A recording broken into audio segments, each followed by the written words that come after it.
et Eesti maatõugu veised, siis need 2 tükki siin, kes nüüd kõrvuti on, need on ema ja tütar, on siis kõige aborigeensem veisetõug, mis siin siis meie kandis on ta umbes sama väärtusega, vanusega, kui on Läti sinine veis, kes on küll sarvedega, meie oma on geneetiliselt nudi.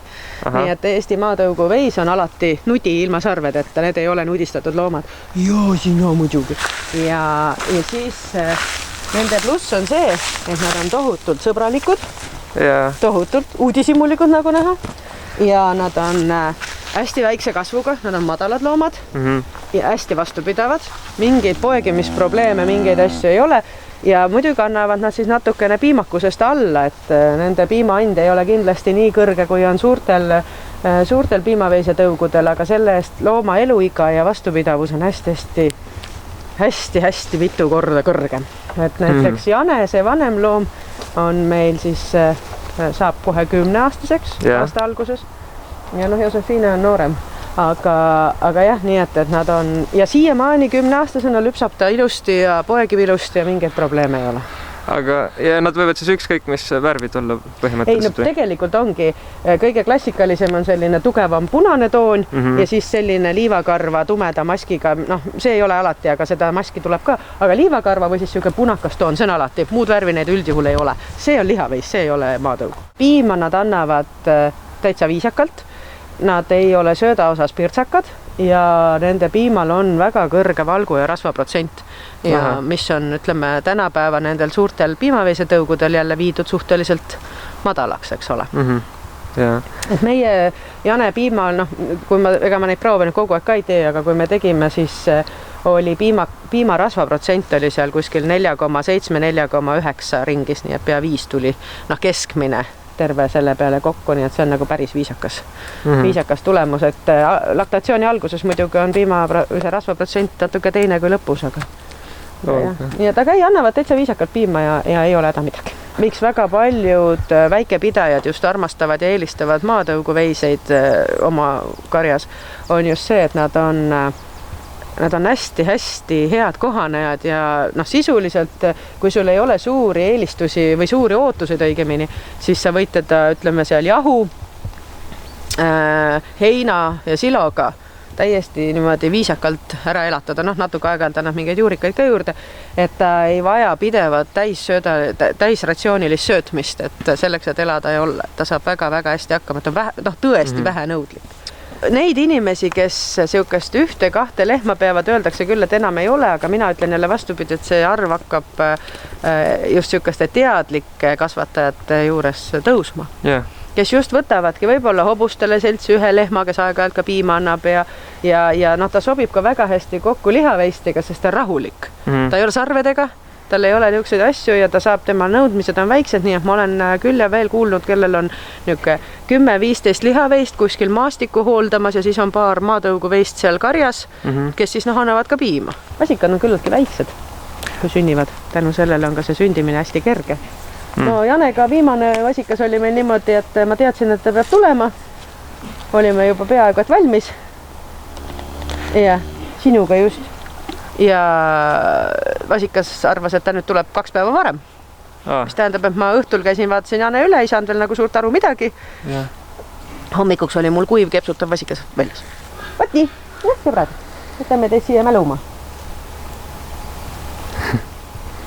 Aga karvased on nad küll. Ega algselt mina, nii palju kui ma olen oma vanavanematelt ja sealt poolt kuulnud, ega see maatõugu veis näiteks ongi olnud ikka selline 1-2 lehmaga taluloom. Et ta ei ole mingi suure farmi loom kunagi olnud ja niimoodi tasapisi ongi ta arenenud just siukseks hästi vastupidavaks ja nii-öelda lihtsalt kasvatatavaks.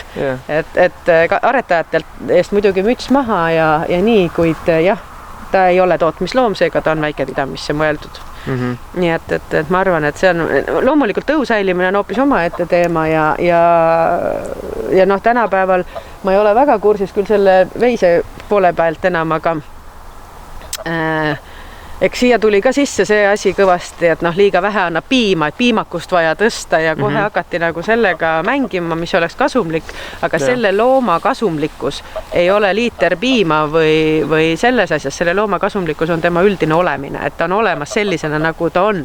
Oma väikse piimakusega, rasvase piimaga, noh, oma tohutult heade elulisusnäitajatega, et kui sa hakkad võtma ära väga olulist asja selle looma tõu juures, noh, sellega, et sa hakkad tõstma piimakust ja sellega väheneb tema elukvaliteet, siis sa tegelikult selle tõu rikud ära. No jah, sest see ei ole nagu selleks mõeldud. Just, et meil on suured lehmad, kes annavad väga palju piima.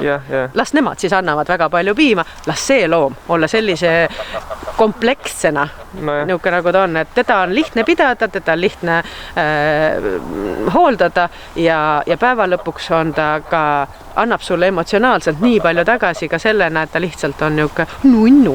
Pluss saad natuke piimaga. Et jah, ma olen seda meelt.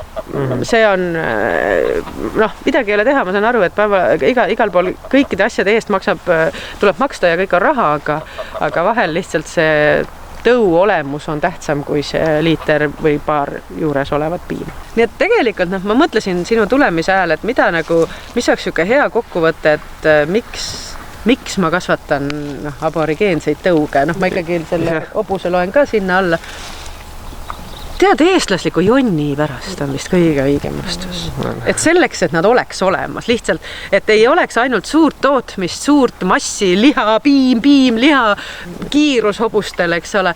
Et oleks sellist variatsiooni, et oleks seda, et ma saan ütelda, et vot see on üks tõug või see on teine tõug, mitte et kõik oleks üks hall mass. Ma arvan, see jonn on vist põhjus, aus põhjus.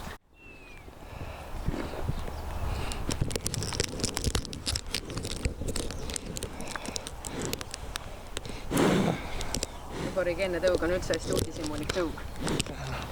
Et lihaveised on palju aremad, aga maaveised on hästi uudishimulikud, nemad tahavad kõike näha, kõike uudistada.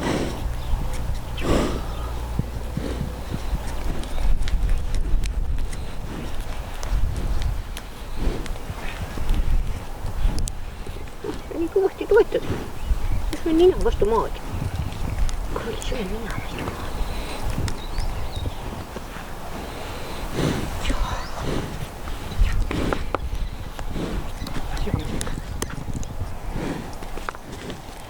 Teil on mingi talvekarv, et tuleb maha, jah? See on ju, alles ju läks soojaks. Eks ta nüüd tasapisi hakkab kõik siit maha tulema. Praegu on ikka talvekarv seljas muidugi. Jah, kas nüüd on kõik või? Ei saanud veel kõik? Oi, ei saanud küll.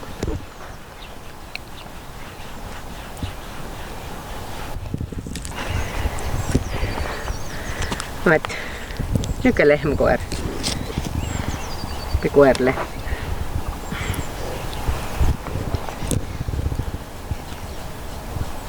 Tudel on nii mõnus, et isegi ila tilkub.